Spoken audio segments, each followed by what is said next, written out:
প্রথমে একটি গণতান্ত্রিক দেশ গড়তে হবে, জনগণের মালিকানা নিশ্চিত করতে হবে, এবং গণতন্ত্রের দেশ হলে জনগণ যখন তার ম্যান্ডেট দেবে সেটাকে নিয়ে আপনি দেশের নিরাপত্তার বিষয়টা সংসদে আলোচনা করতে পারবে। এই যে অনেক কিছু কথা বলেছে, এই বিষয়গুলো তো সংসদে আলোচনা হতে পারে এবং সংসদে আলোচনার মাধ্যমে সমাধান হতে পারে। কিন্তু আমরা ইলেকশনে যাব না, ইলেকশনে যাওয়ার আগে সব সমস্যার সমাধান করে তারপর আমরা নির্বাচনে যাব। It's a day dreaming, it's a pipe dream. এটা হতে পারে কোনোদিন। That is all. আমরা ডেমোক্রেটিক অর্ডার দেশ থেকে নিয়ে আসি এবং সকলের মতামত থাকবে যে বিগত দিনে এটা না থাকার কারণেই তো যে দেশটা আজকে এখানে আসছে, তাই না? সুতরাং আমরা প্রথমে সেদিকে যাই।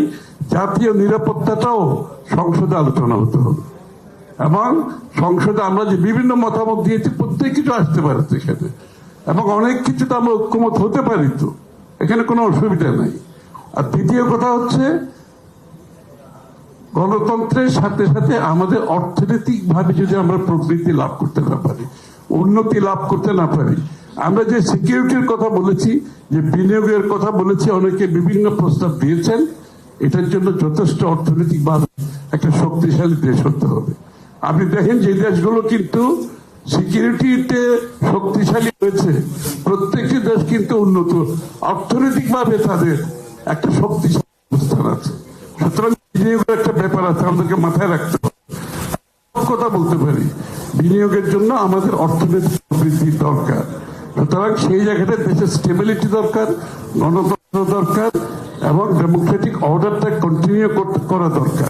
এক্সট্রিম মশার কয়েল প্ল্যান্ট ফাইবার দিয়ে তৈরি, তাই সহজে ভাঙে না, সুগন্ধিযুক্ত ও নিরবিচ্ছিন্নভাবে জ্বলে। ডেঙ্গু, চিকুনগুনিয়া বাহি সহ যে কোনো মশার বিরুদ্ধে দেয় এক্সট্রিম সুরক্ষা।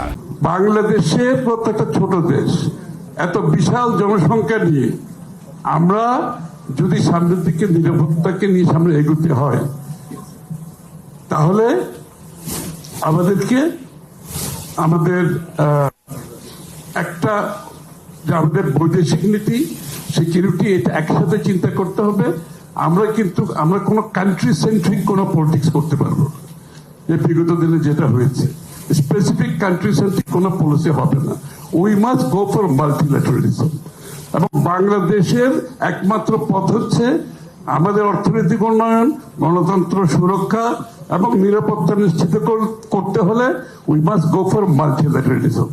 এবং যেই দেশের সাথে সম্পর্ক যতটুকু বাংলাদেশের স্বার্থ সংরক্ষণ করবে, সেটা নিরাপত্তা বলুন, অর্থনৈতিক বলেন, পলিটিক্যাল বলেন। 5 মিনিট হয়ে গেছে বলে এখন আর আমি 5 মিনিটের কল দিয়েছিলাম, সেজন্য আমি দিলাম। ধন্যবাদ।